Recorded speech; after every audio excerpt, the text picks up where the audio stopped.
Bab 41. Kalian terlalu menindas, mengandalkan kekayaan dan kekuasaan, menindas orang awam seperti kita, semuanya cepat kemari, lihatlah, nona muda Tanaka menindas orang.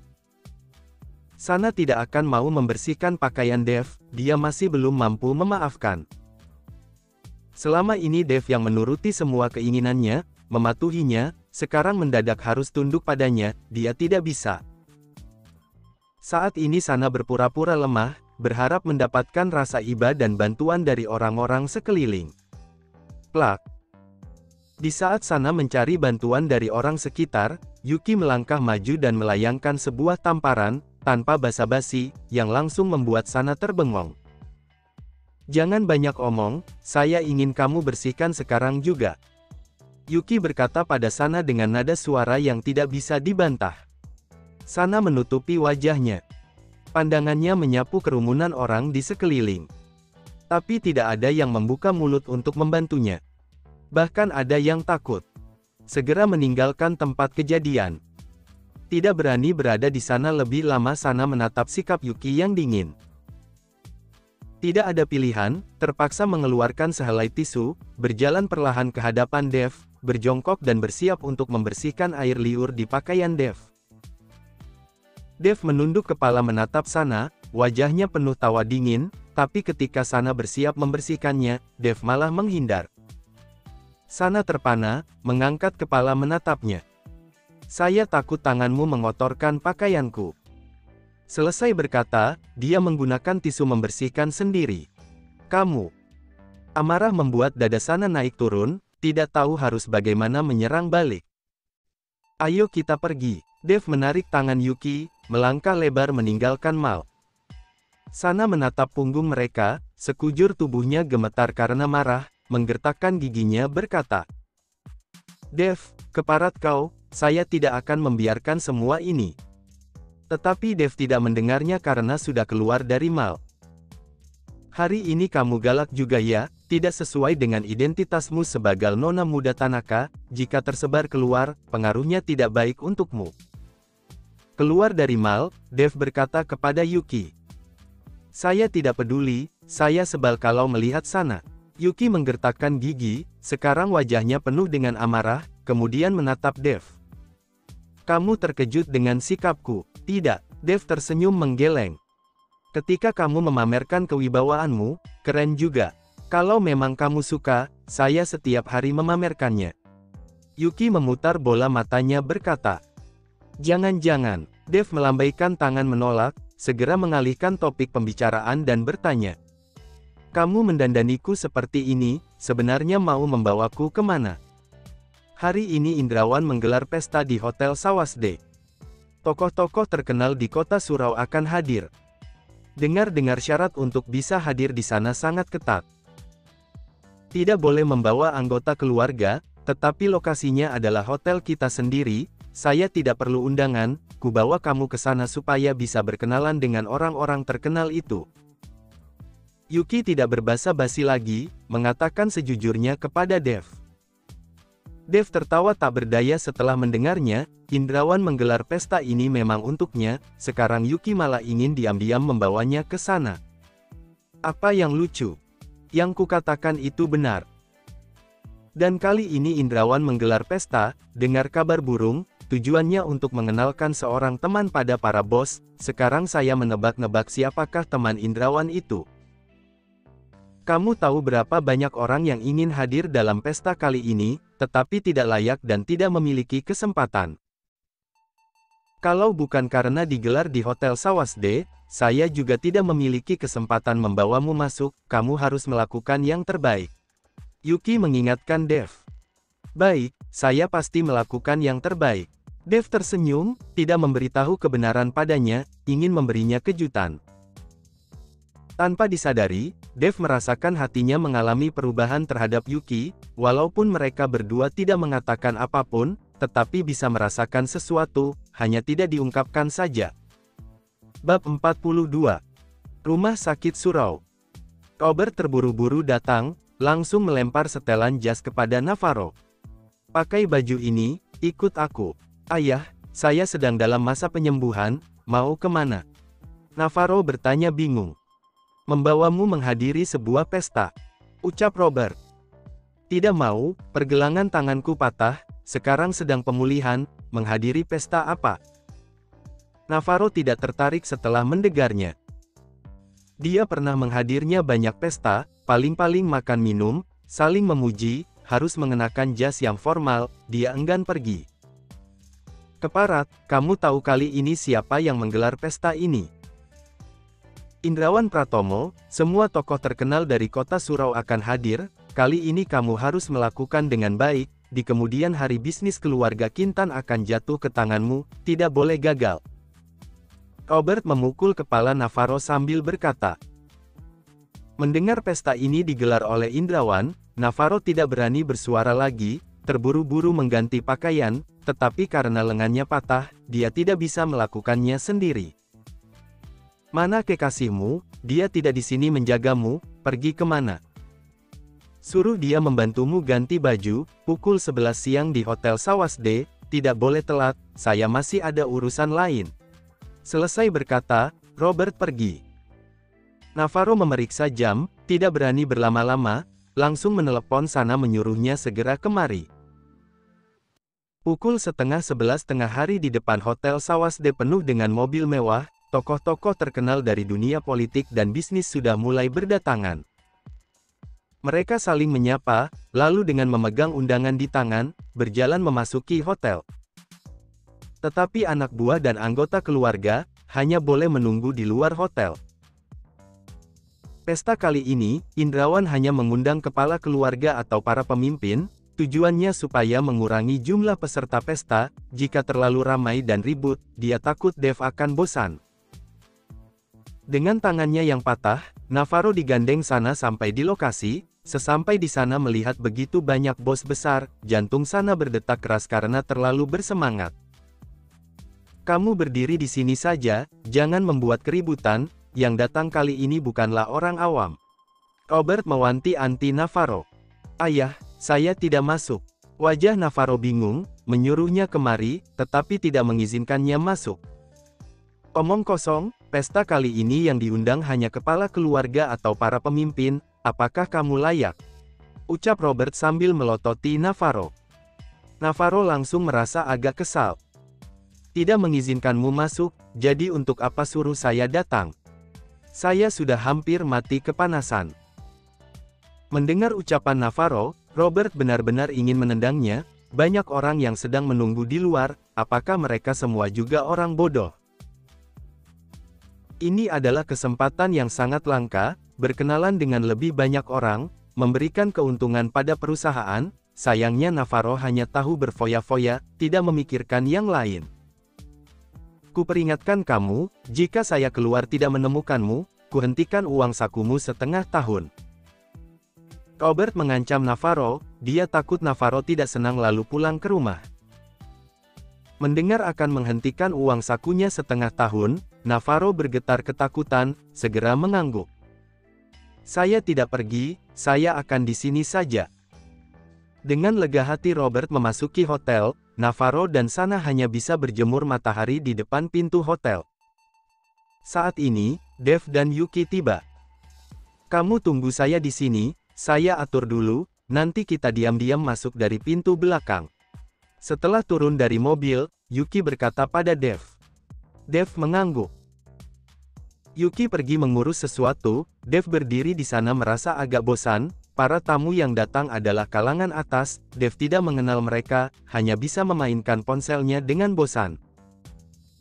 Mata tajam Sana segera nampak Dev, melihat Dev diacuhkan, bermain ponsel sendirian, Sana tertawa dingin. Kak Navarro, bukankah itu adalah Dev? Dia juga layak menghadiri pesta ini. Sana berbisik pada Navarro. Bab 43. Navarro memandang ke sana, ternyata benar orang itu adalah Dev, dan berjalan ke sana dengan mata bersinar dingin. Melihat ini, Sana segera mengikutinya, matanya penuh rasa benci menatap Dev, kejadian di mal tadi, Sana masih tidak bisa melupakannya.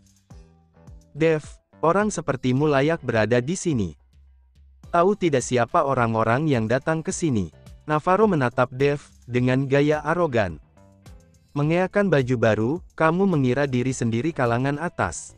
Dave menatap dingin Navarro sekilas, tidak menghiraukannya. Dave, mana gayamu yang brutal seperti waktu di mall? Mana Nona Yuki yang cantik, mengapa dia tidak membawamu masuk? Apakah dia sendiri juga tidak bisa masuk? Wih. Sana kembali meludahi Dave dengan kasar, kali ini ada Navarro, dia tidak percaya ada yang berani menyuruhnya mengelap lagi. Air muka Dave mendingin. Ingat, sebentar lagi saya akan menyuruhmu menjilat kembali seperti seekor anjing. Hahaha, puih. Sana tertawa terbahak-bahak, lalu meludah sekali lagi. Kamu kira siapa kamu? Menyuruhku menjilat kembali, kamu hanyalah seorang tahanan kerja, apa hebatnya? Semuanya lihatlah, seorang tahanan kerja mengenakan pakaian rapi ingin menghadiri pesta, tidak bercermin dulu. Sana berteriak, menarik perhatian banyak orang yang menonton. Wajah Dave datar, hanya diam melihat Sana yang berakting. Navarro, siapa orang ini? Terlihat asing saat ini, seorang pemuda seumuran Navarro bertanya. Perlu diketahui orang yang datang ke sini adalah tokoh-tokoh terkenal dan berpengaruh di kota Surau, atau anggota keluarga mereka, yang saling mengenal ataupun pernah bertemu muka. Tapi Dave terlihat asing, tidak seperti orang dari kalangan atas, sehingga penasaran dan bertanya pada Navarro. Oh dia. Dia adalah mantan dari kekasihku. Menjadi anjing peliharaan kekasihku selama 3 tahun. Bergandeng tangan saja tidak pernah, kemudian kujebloskan dia ke dalam penjara, mendekam di penjara selama 3 tahun, 2 hari yang lalu baru saja dibebaskan. Navarro menjelaskan dengan tawa dingin. Penjelasan Navarro menyebabkan orang-orang di sekeliling memandang Dave dengan tatapan muak. Orang-orang yang berstatus seperti mereka tidak sudi berdiri bersama dengan tahanan kerja. Semua orang menjauhi Dave. Berbisik sarkas, ekspresi Dave cuek, seperti tidak mendengar semua ini. Dave, kamu belajar menebalkan muka di dalam penjara ya, sudah seperti ini, mau punya muka berada di sini. Sana melihat Dave cuek saja, segera berkata dengan ekspresi dingin. Dave, saat ini, Yuki sudah selesai mengatur, berjalan kemari, ketika melihat Sana dan Navarro, langsung mengernyit alis. Untuk apa kalian berdua di sini? Tentu saja untuk menghadiri pesta. Sana berkata dengan sombong, ada Navarro yang mendukungnya, dia tidak perlu takut Yuki lagi. Mendengar perkataannya, Yuki tidak dapat menahan tawanya, menghadiri pesta, mengapa kalian tidak masuk? Apakah karena tidak memiliki undangan, tidak bisa masuk? Sana membuka mulut, tapi tidak bersuara, karena mereka memang tidak memiliki undangan, tidak bisa masuk. Melihat sikap Sana yang mengempis, sudut bibir Yuki terangkat, menarik tangan Dave berkata. Ayo, kita masuk ke dalam. Melihat Yuki dan Dave yang bersiap masuk, Sana langsung terpana. Memangnya kalian memiliki undangan? Rahasia. Yuki tertawa senang. Sana hampir mati karena kesal, tetapi ketika dia melihat Yuki dan Dave berjalan menuju pintu belakang, segera tersadar dan berkata. Kak Navarro, mereka berencana diam-diam masuk dari belakang, mereka juga tidak memiliki undangan. Navarro juga menyadarinya, segera maju menghadang Dave dan Yuki. Kalian berdua tidak memiliki undangan, mana boleh diam-diam masuk dari pintu belakang kulaporkan kalian. Navarro, kamu bodoh ya? Hotel Sawasde ini milik keluargaku, saya suka masuk dari mana terserah saya, melompat masuk dari jendela, apa urusanmu? Tatapan Yuki menyapu Navarro sekilas, seperti melihat orang bodoh dan berkata. Navarro langsung tersedak, tidak mampu berkata apapun. Kalian awasi 2 orang ini, kalau mereka berani masuk dari pintu belakang, usir mereka. Pesan Yuki kepada beberapa penjaga keamanan. Siap, Nona muda. Beberapa penjaga keamanan langsung mengawasi Sana dan Navarro. Yuki menggandeng Dave memasuki hotel dari pintu belakang, melihat punggung mereka berdua, Navarro dan Sana menghentak kaki kesal. Bab 44. Setelah Dave memasuki hotel, dia mengirim pesan kepada Jansen, supaya dia mengusir Robert Kintan. Dia tidak ingin duduk makan bersama dengan keluarga Kintan. Lagi pula dia tidak ingin keluarga Kinta mengetahui terlalu banyak tentang identitasnya, dia ingin melihat sampai kapan Navarro dan Sana bersikap arogan. Di dalam hotel, semua orang mengelilingi Indrawan, wajah mereka terlihat menaruh hormat, ada yang mengetahui Indrawan suka mengoleksi barang antik, sehingga mencarinya kemana-mana, lalu menghadiahkan kepadanya. Di samping Indrawan, seorang pria parubaya yang berperawakan tegap. Air muka dingin. Bersikap waspada setiap saat. Dia adalah Benito, pengawal pribadi Indrawan. Mantan personil pasukan Naga Sakti, ketika Indrawan masih berada di sana, dia sudah menjadi pengawalnya, sekarang Indrawan sudah pensiun, Benito ikut pensiun, senantiasa menjaga keselamatan Indrawan. Benito selalu berada di sisi Indrawan setiap kali dia muncul di hadapan orang banyak, untuk melindunginya. Para hadirin, hari ini saya mengundang kalian. Pertama-tama tidak menerima hadiah. Kedua tidak membahas tentang hal apapun. Hanya ingin memperkenalkan seorang teman baru, kalian jangan terlalu waspada. Indrawan melambaikan tangannya, memberi kode supaya para hadirin tenang, dengan suara keras berkata. Sebenarnya banyak orang yang sudah mendengar kabar. Hanya saja sekarang kabar ini disampaikan langsung oleh Indrawan sendiri.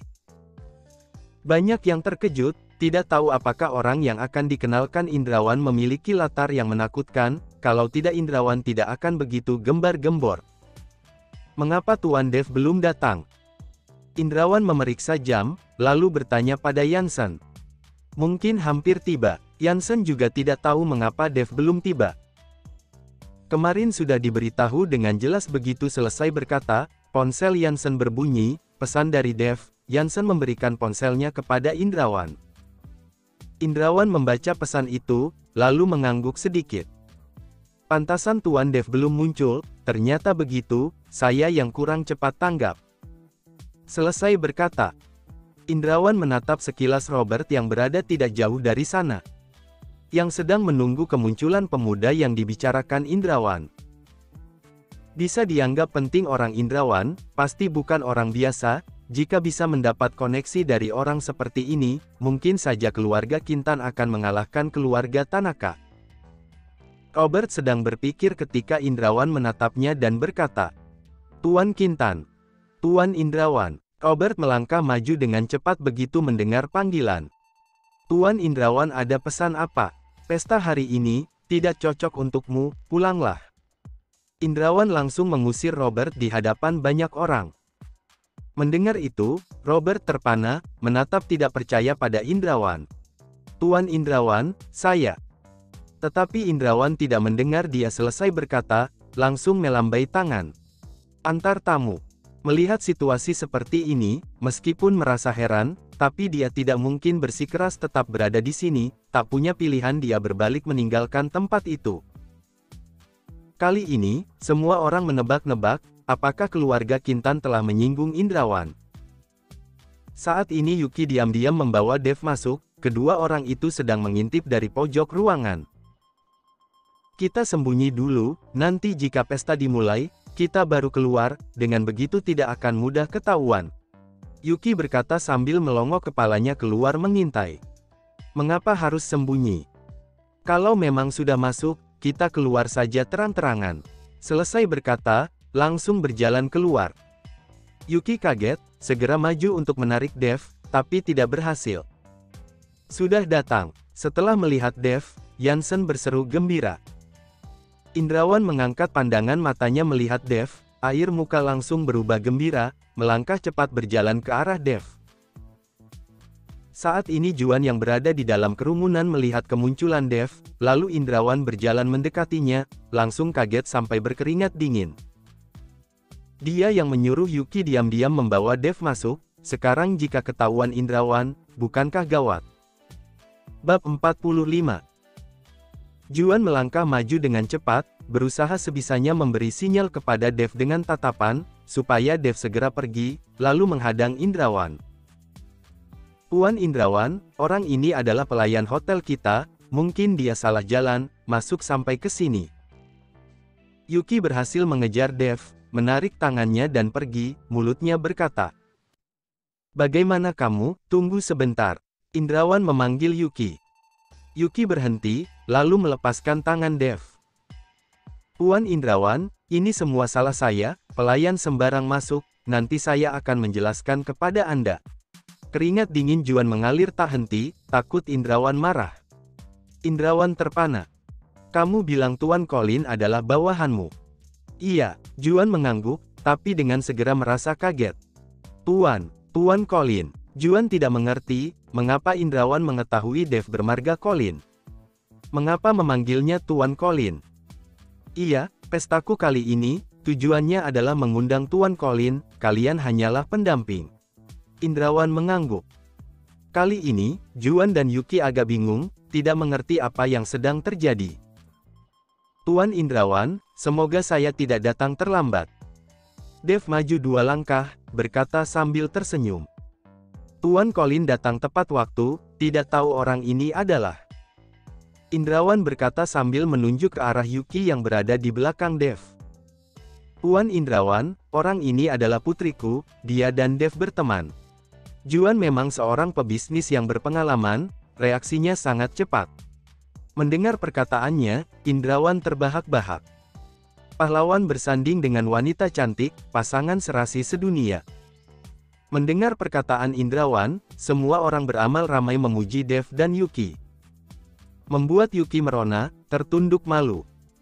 Tuan Colin, silahkan duduk, sudah lama menunggumu. Jansen maju, dan melakukan gerakan mempersilahkan untuk Dev. Dev juga tidak segan-segan. Langsung berjalan menuju kursi utama, sekumpulan orang mengerumuninya, meskipun mereka tidak mengenal Dev, tapi mereka tahu, di kemudian hari Dev pasti akan menjadi tokoh berpengaruh di kota Surau.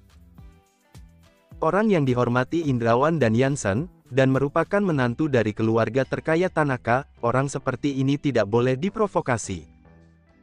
Juan dan Yuki bertatapan, lalu mengikutinya. Setelah Dev duduk, Indrawan duduk di sisinya, dan di sisi lain kosong, tidak ada yang berani duduk. Nona Tanaka, tempat ini untukmu, kalian berdua harus duduk berdampingan. Indrawan melambaikan tangannya kepada Yuki dan tersenyum ceria. Wajah Yuki merona merah. Duduk di samping Dev dengan malu. Juan duduk di sisi lain Yuki. Seharusnya yang duduk di tempat ini adalah Jansen, hanya saja jika Dev dan Yuki adalah pasangan kekasih, maka Juan adalah mertuanya, Jansen tidak berani berebut tempat dengannya. Semua orang duduk di tempat masing-masing, Indrawan memegang segelas anggur, berkata kepada Dev. Tuan Colin, anggur ini mewakili rasa hormat saya padamu. Indrawan tahu. Setelah dia bersulang gelas pertama, hal selanjutnya tidak perlu lagi diurusnya, orang-orang yang duduk di sini bukanlah orang bodoh, tahu harus bagaimana bersikap. Tuan Indrawan terlalu sungkan. Dev mengangkat gelas anggurnya dan meminum habis dengan sekali tenggak. Ketika Dev meletakkan gelas anggurnya, mendadak Indrawan terpana, karena dia melihat jas baru yang dikenakan Dev, ada bercak ludah yang diludahkan seseorang. Tuan Colin, pakaianmu ini. Indrawan menunjuk ke bercak ludah di pakaian Dev. Ketika saya berada di luar, diludahi oleh seseorang yang tidak berpendidikan. Dev berkata datar. Siapa yang bernyali besar, berani meludahi Tuan Colin? Air muka Robert memancarkan kemarahan, tatapannya menyapu kekerumunan orang banyak. Perlu diketahui orang-orang yang berada di luar adalah anggota keluarga dari mereka yang duduk di sini, karena itu tatapan Indrawan meneliti orang-orang yang sedang duduk di tempat. Saat ini, setiap orang langsung was-was, dalam hati berdoa, semoga pelakunya bukan anggota keluarga mereka.